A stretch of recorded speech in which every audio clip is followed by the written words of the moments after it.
chaîne de restauration rapide KFC est célèbre pour ses hamburgers et son poulet frit.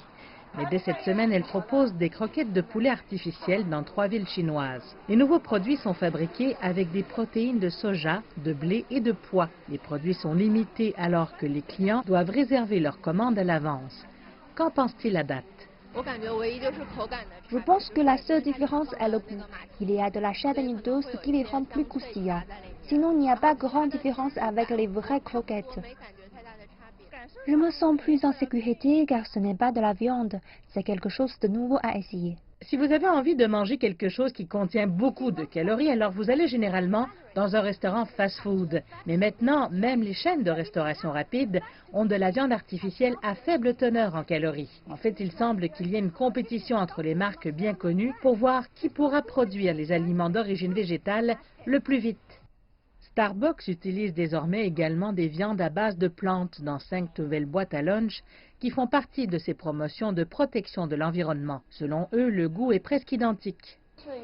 Nous retirons des fibres alimentaires des plantes et les combinons avec de l'amidon. Ce n'est pas de la viande, mais le goût est presque le même. Les prix de ces nouvelles offres ne sont pas bon marché. KFC fait maintenant la promotion des croquettes à base de plantes à un prix de lancement de 1,99 yuan pour 5, mais n'a pas encore décidé d'un prix final. Quant aux boîtes à lunch Starbucks, elles coûtent environ 60 yuan, ce qui est beaucoup plus que ses repas ordinaires.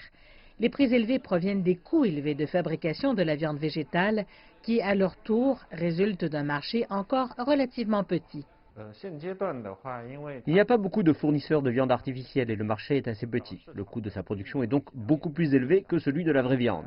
Même dans les pays européens qui offrent depuis des années des viandes à base de plantes, la clientèle n'est pas importante. Les données de NPD montrent qu'il y a généralement une augmentation des commandes lors du premier lancement. Les consommateurs achètent par curiosité, mais l'enthousiasme s'estompe.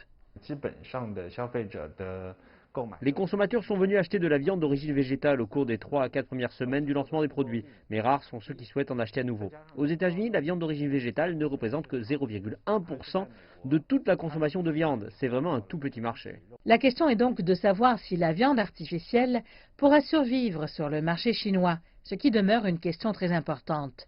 Pour l'instant, les initiés de l'industrie disent que le lancement, par des marques bien connues, de viande à base de plantes sur le marché chinois est davantage perçu comme une stratégie de marketing plutôt qu'un lancement de produits.